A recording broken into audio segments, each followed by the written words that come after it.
रोहित जी, 27 जनवरी 2023 है आज। और आज से इम्पोर्टेंट करंट अफेयर हम डेली पढ़ाएंगे। 10 से 12 जो भी डेली करंट अफेयर होते हैं उनको हम डिस्कस करेंगे यहाँ पर पीसीएस एग्जाम यूट्यूब चैनल पर। तो आज शुरू करते हैं। सबसे पहला जो करंट अफेयर स्क्रीन पर आपके रहा, राष्ट्रीय मतदाता दिवस कब मनाया जाता है? मैं उम्मीद करूंगा कि आप भी इसका जवाब दीजिए। अगर नहीं आता होगा तो मैं इसके बारे में डिटेल में बताऊंगा। राष्ट्रीय मतदाता दिवस, नेशनल वोटर डे, कब मनाया जाता है? कुछ विकल्प देता हूं मैं आपसे। जैसे 23 जनवरी को मनाया जाता है, या 24 जनवरी को, या 25 जनवरी को, या 26 जनवरी को? बताइए। 25 जनवरी। जी जी, बिल्कुल सही। 25 जनवरी को हर साल राष्ट्रीय मतदाता दिवस मतलब नेशनल वोटर डे मनाया जाता है। पता क्यों मनाया जाता है 25 जनवरी को? क्योंकि 25 जनवरी 1950 को ही हमारा जो चुनाव आयोग है इसकी स्थापना हुई थी। ये चुनाव आयोग वही है जो लोकसभा, राज्यसभा, विधानसभा, विधान परिषद, राष्ट्रपति, उपराष्ट्रपति के चुनाव करवाता है। ठीक है, दिमाग में रखिएगा कि लोकल गवर्नमेंट के चुनाव ये नहीं करवाता। मतलब पंचायतों के चुनाव करवाने हो ये नहीं हिस्सा लेगा, ये नहीं करवाएगा। उसके लिए राज्य चुनाव आयोग अलग से है। नगर पालिकाओं और आपकी जो ग्राम पंचायत है इनके जो चुनाव है उनके चुनाव कराने के लिए अलग चुनाव आयोग है, राज्य चुनाव आयोग। ठीक है। अब 25 जनवरी को नेशनल वोटर डे मनाया जाता है क्योंकि 25 जनवरी 1950 को चुनाव आयोग की स्थापना हुई थी। चुनाव आयोग को हमारे संविधान में आर्टिकल अगर 324 आप पढ़ेंगे, आर्टिकल 324 जो है वो चुनाव आयोग से संबंधित है। और ये पता है कि 25 जनवरी जो चुनाव ये वोटर डे है, नेशनल वोटर डे, ये कब से मनाया जाने लग गया? शुरू से नहीं, 2011 से मनाया जाने लग गया ये। ठीक है, 2011 से इसको मनाया जाने लग गया। जब हमारे यहाँ कांग्रेस की सरकार थी, उस सरकार में निर्णय लिया गया कि वोटरों को जागरूक करने के लिए कि उनके वोट का कितना अधिकार है, उनके वोट की पावर, वोट करने की जो पावर है वो उसका कितना महत्व है, उसको वो समझे। ये जागरूकता फैलाने के उद्देश्य से नेशनल वोटर डे मनाया गया है। ठीक, और ये आर्टिकल 324 में इसका जिक्र है। एक और प्रश्न पूछा जाता है कि जो चुनाव आयोग के सबसे बड़े मुख्य चुनाव आयुक्त जिसे कह सकते हैं चीफ इलेक्शन कमिश्नर हैं, जो सबसे बड़ी पोस्ट है इस चुनाव आयोग में, वो पहले कौन थे? पहले मुख्य चुनाव आयुक्त कौन थे, चीफ इलेक्शन कमिश्नर कौन थे? तो सुकुमार सेन नाम याद रखिएगा। सुकुमार सेन। सुकुमार सेन। ओके। अभी वर्तमान में कौन है? राजीव कुमार। राजीव कुमार। वर्तमान में राजीव कुमार। नेक्स्ट क्वेश्चन मैं आपके सामने रखने वाला हूं सर कि राष्ट्रीय बालिका दिवस किस तारीख को मनाया जाता है? मैं विकल्प रख रहा हूं, वही विकल्प हैं 23 जनवरी, 24 जनवरी, 25 जनवरी या 26 जनवरी। National girl day, national girl child day कब मनाया जाता है बताइए? तारीख नहीं पता, पर इतना पता है बेटी बचाओ बेटी पढ़ाओ। हाँ, बेटी बचाओ बेटी पढ़ाओ ये अभियान मोदी सरकार के द्वारा चलाया गया है। डेट नहीं कंफर्म है तो याद रखिए 24 जनवरी। ठीक है, 24 जनवरी को राष्ट्रीय बालिका दिवस मनाया जाता है। और इसको मनाना कब शुरू किया गया? 2008 में। 2008 में 24 जनवरी 2008 से ये girl child day, national girl child day मनाया जाने लग गया। ये क्यों मनाया जाता है पता? जो हमारी बालिकाएं, महिलाएं हैं, इनके अधिकारों की रक्षा करने के लिए, जागरूक लोगों को करने के लिए कि इनके भी अधिकार हैं, इनके अधिकारों का हनन ना हो, इस कारण से ये जागरूक अभियान के तौर जी पर जागरूक अभियान के तौर पर हर साल 24 जनवरी को मनाया जाता है। और अभी आपको पता है कि बेटी बचाओ बेटी पढ़ाओ ये अभियान भी मोदी सरकार के द्वारा चलाया गया है। जब भी भाषण देते हैं तो वही बोलते हैं, बेटी बचाओ बेटी पढ़ाओ। जी जी। इस वजह से नेक्स्ट आपके सामने मैं बहुत इंपॉर्टेंट प्रश्न रखने वाला हूं। हमारी भारतीय नौसेना जो है, इन्होंने एक बहुत इंपॉर्टेंट समुद्री अभ्यास शुरू कर दिया है, 3 महीने चलेगा। ठीक है, इस अभ्यास का नाम है ट्रोपेक्स। 2023 में जनवरी से मार्च के महीने तक ये अभ्यास चलेगा, समुद्री अभ्यास चलेगा। समुद्र में जो समुद्री लड़ाकू एक तरीके से युद्धपोत हैं। ठीक है, और हमारी इंडियन आर्मी भी इसमें हिस्सा लेगी। इंडियन एयरफोर्स भी हिस्सा लेगी। कहने को तो ये नेवी का समुद्री अभ्यास है, लेकिन इसमें हमारी तीनों सेनाएं हिस्सा ले रही हैं। जल थल वायु। जल थल और वायु दोनों इसमें सेनाएं हिस्सा ले रही हैं। इस समुद्री अभ्यास का नाम है ट्रोपेक्स। अब ट्रोपेक्स का फुल फॉर्म भी याद होना चाहिए, ठीक है, ये भी पूछ लेता है बहुत। ये भी पूछ लेता है। ट्रोपेक्स का full form theatre level operational readiness exercise, इसका फुल फॉर्म है। हिंदी में अगर बात करें, थिएटर स्तरीय सामरिक तैयारी अभ्यास है इसका, ठीक है। अब ये जनवरी से मार्च तक चलेगा। नेक्स्ट क्वेश्चन है ओप्स अलर्ट अभ्यास। ओप्स अलर्ट अभ्यास किसके द्वारा चलाया जा रहा है? ओपीएस ओप्स अलर्ट एक्सरसाइज ये किसके द्वारा चलाई जा रही है? तो जो सही जवाब हो जाएगा हमारी बीएसएफ के द्वारा, बॉर्डर सिक्योरिटी फोर्स के द्वारा। हम जी, अब हमारा जो देश है जिसमें गुजरात वाला इलाका समझिए, गुजरात और राजस्थान, इसके बॉर्डर पर पाकिस्तान है ना। तो 2022 में देखा गया कि पाकिस्तान से जो गलत तत्व हैं, जो आतंकवादी ग्रुप है, वो बहुत सारे उस रास्ते से हमारे यहाँ इलीगली एंटर किए थे, कई एक्टिविटी करते रहते हैं और उनको रोकने के लिए, और 26 जनवरी है तो इसलिए आपका 21 जनवरी से 28 जनवरी तक वहाँ पर बीएसएफ के द्वारा ओप्स अलर्ट अभियान चलाया गया, ठीक है। वहाँ पर जैसे गुजरात में कच्छ वाला इलाका, कच्छ के रण वाला और सर क्रीक वाला इलाका, और राजस्थान के बाड़मेर वाला इलाका, तो यहाँ पर ये सेंसिटिव जगह है, तो यहाँ पर ये अभ्यास किया गया हमारी बीएसएफ के द्वारा, ठीक है, याद रखिएगा। इसके बाद देखिए पांचवा जो क्वेश्चन है बहुत इंपॉर्टेंट क्वेश्चन है कि दिल्ली एमसीडी ने एक बहुत बड़ा अभियान चलाया है प्लास्टिक का यूज कम करने के लिए। कम से कम प्लास्टिक का यूज किया जाए, और उन्होंने ये अभियान चलाया है कि आने वाले 100 दिन में प्लास्टिक का यूज बहुत कम कर देंगे। तो इसलिए उनके अभियान का नाम है 100 डेज टू बीट प्लास्टिक। क्या नाम है? 100 डेज टू बीट प्लास्टिक अभियान दिल्ली एमसीडी ने चलाया है।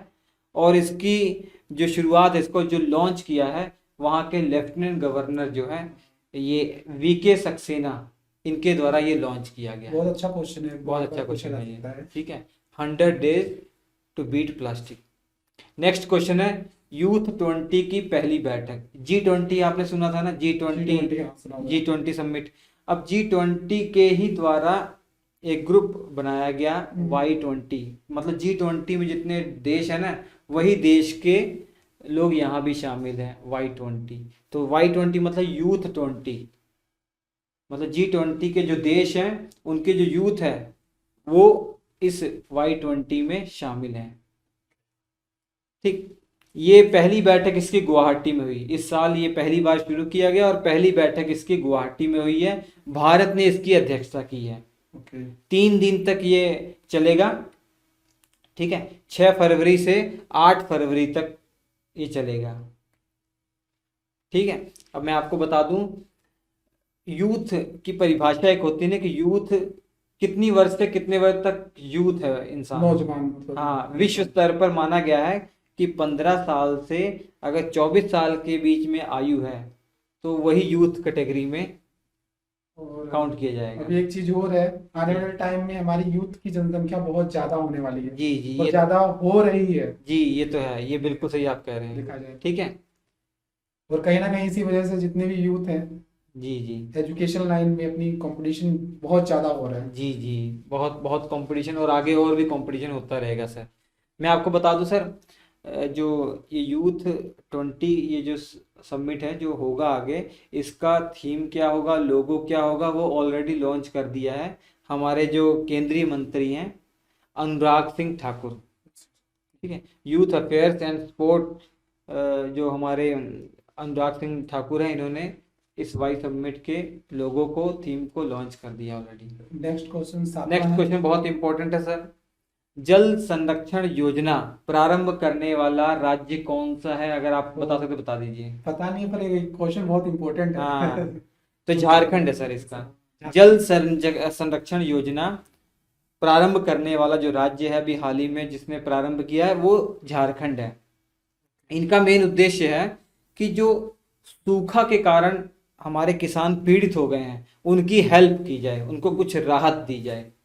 मैं आपको बता दूं झारखंड वाले इलाके में अगर बताऊं, वर्षा का जो पानी है ना, तो 92% जो जल है वो ऐसे ही बहकर बेकार हो जाता वेस्ट हो जाता है। वेस्ट हो जा रहा है। तो इस अभियान के तहत जो झारखंड के सीएम है हेमंत सोरेन उनका नाम है, इन्होंने 467 करोड़ रुपए अब इस पर खर्च करेंगे कि जो वर्षा का पानी है इसको एकत्रित किया जाए, यही किसानों को उनकी फसलों में यूज हो सके, ठीक है, हाँ। सूखे से राहत मिल सके। अक्सर मैंने गांव में भी देखा है, तालाब सरकारी व्यवस्था जो होता है, प्रधान जी सब जी जी खुदवाते हैं। आई जी थिंक वही है, जी जी वैसे ही बड़े कुछ बड़े तालाब खुदवाते हैं जो। वैसे ही कुछ सिस्टम यहाँ भी लगाया जाएगा। ओके, नेक्स्ट क्वेश्चन है 8वां। 8वां क्वेश्चन सर, पीछे स्क्रीन पर बच्चों को दिखाई दे रहा होगा ना? हम दिख रहा है सर। चलिए ठीक है। नेक्स्ट क्वेश्चन है सर, पंडित हरि प्रसाद चौरसिया पुरस्कार से सम्मानित किसे किया गया है? तो पंडित हरि प्रसाद चौरसिया ये लाइफ टाइम अचीवमेंट अवार्ड है, ये म्यूजिक के क्षेत्र में दिया जाता है। ये भी एक क्वेश्चन बन जाएगा। हाँ, ये लाइफ टाइम अचीवमेंट अवार्ड है, मतलब इस ऐसे पर्सन को दिया जाता है जिसका टाइम लास्ट चल रहा हो एक तरीके से, जिसने म्यूजिक के क्षेत्र में बहुत नाम कमा लिया हो, ठीक है, काम करके मतलब उसने संतुष्ट हो पूरी गया हो। लाइफ अपनी उसको दी हाँ, हो। पूरा लाइफ उसको दिया हो, तो ये उस क्षेत्र में अवार्ड दिया जाता है म्यूजिक के क्षेत्र में। तो पंडित हरि प्रसाद चौरसिया जो पुरस्कार है ये किसे दिया गया है 2023 का, क्या आप बता सकते हैं सर? नहीं, इसका मैं आपको बता दूं, ये डॉक्टर प्रभा जी हैं, उन्हीं को दिया गया, ये गायक हैं, ठीक है, डॉक्टर प्रभा आत्रेय उनका नाम है। स्क्रीन पे सर फोटो लगा दीजिएगा, बच्चे देख लेंगे। Okay okay sir. सर आज का हमारा जो 9वां क्वेश्चन है वो है कि भारतीय नौसेना ने AMPHEX मेगा अभियान ये आयोजित किया है, कहां पर आयोजित किया है, ये प्रश्न आपसे पूछ रहा हूं, क्या इसका जवाब आपको पता है? नहीं सर। तो आंध्र प्रदेश सर, आंध्र प्रदेश के काकीनाडा में एम्फेक्स ये जो अभियान है इंडियन नेवी के द्वारा या इंडियन नौसेना के द्वारा आयोजित किया गया है, ठीक है।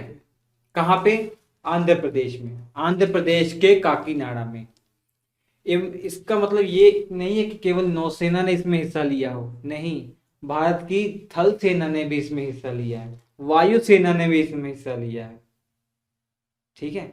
ये अभियान इसलिए करवाया जा रहा है, एक तरीके से टेस्ट किया जा रहा है, क्या युद्ध के समय जो स्थिति होगी हमारी सेना सेना तैयार है कि नहीं, या कोई राष्ट्रीय आपदा आ जाए, नेशनल कोई आपातकालीन स्थिति आ जाए, इमरजेंसी आ जाए, तो हमारी सेनाएं तैयार है कि नहीं, उसका परीक्षण करने के उद्देश्य से ये आयोजन किया गया अभियान, मतलब हमारे सेनाओं की तैयारी कैसी है समीक्षा करने के लिए। एक बहुत इंटरेस्टिंग प्रश्न 10वां है सर, भारत का सबसे गहरा मेट्रो स्टेशन बन रहा है, ये कहां पर बन रहा है, ये आपसे प्रश्न पूछा गया। मैं आपको बता दूं 108 फीट से भी ज्यादा गहरा है वो। तो पानी के अंदर ही फिर पानी आ जाता है ना वहाँ 108 नहीं नहीं नहीं नहीं, 108 फीट पे पानी नहीं आ जाएगा सर वहां पर। ये महाराष्ट्र की हम बात कर रहे हैं, महाराष्ट्र। हाँ महाराष्ट्र की बात कर रहे हैं। 108 फीट गहराई पर ये जो मेट्रो स्टेशन है ये बनाया जाएगा। तो ये इंपॉर्टेंट प्रश्न है, कहाँ पर भारत का सबसे ज्यादा गहरा मेट्रो स्टेशन कहाँ बनाया जा रहा है? तो ये महाराष्ट्र में, महाराष्ट्र के पुणे में। इसके अलावा एक बहुत इंटरेस्टिंग और प्रश्न है कि भारत का पहला online gaming centre of excellence, online gaming को बढ़ावा देने के उद्देश्य से भारत का पहला online gaming centre of excellence कहाँ खोला जा रहा है? मेघालय राज्य। वेरी गुड, शाबाश। हमारे नॉर्थ ईस्ट के जो है उसमें जो मेघालय राज्य है, मेघालय राज्य के शिलोंग के अंदर ये पहला सेंटर खोला जाएगा सर। भारत सरकार के द्वारा ये पहला सेंटर खोला जाएगा। ये डिजिटल इंडिया स्टार्टअप के तहत ऐसा काम किया जा रहा है, ठीक है, ताकि ऑनलाइन गेमिंग को बढ़ावा मिले और नए नए ऑनलाइन गेमिंग के क्षेत्र में नए नए स्टार्टअप का उदय हो। इस कारण से ये भारत सरकार के द्वारा नया पहला online gaming centre of excellence शुरू किया जा रहा है सर। ठीक है, इसकी जानकारी हमें राजीव चंद्रशेखर ने दी है। राजीव चंद्रशेखर इलेक्ट्रॉनिक्स और सूचना प्रौद्योगिकी मंत्री हैं। तो ये करंट अफेयर, आज के करंट अफेयर थे 27 जनवरी 2023 के लिए। ऐसे ही रोज आपके सामने सुबह 7 बजे, कितने बजे? सुबह 7 बजे आप क्लास को ज्वाइन कीजिए। बेहतरीन क्लास नोट्स हैं ये बेहतरीन क्लास नोट्स करंट अफेयर के हैं, ये आपको प्रोवाइड करवा दिए जाएंगे। वीडियो के डिस्क्रिप्शन में लिंक होगा सर, इसका पीडीएफ मिल जाएगा। पीडीएफ मिल जाएगा इसका, या श्री एजुकेशन जो हमारा टेलीग्राम चैनल है, टेलीग्राम, उस पर मिल जाएगा। आप लिखना क्या है बच्चों को, @श्री एजुकेशन सर्च करना है टेलीग्राम पर। @ लिखकर SHRI एजुकेशन EDUCATION, वहां पर इसके नोट्स मिल जाएंगे। तो हम बच्चों से मिलेंगे अगले एपिसोड में, तब तक इनसे हम अलविदा देते हैं। Thank you.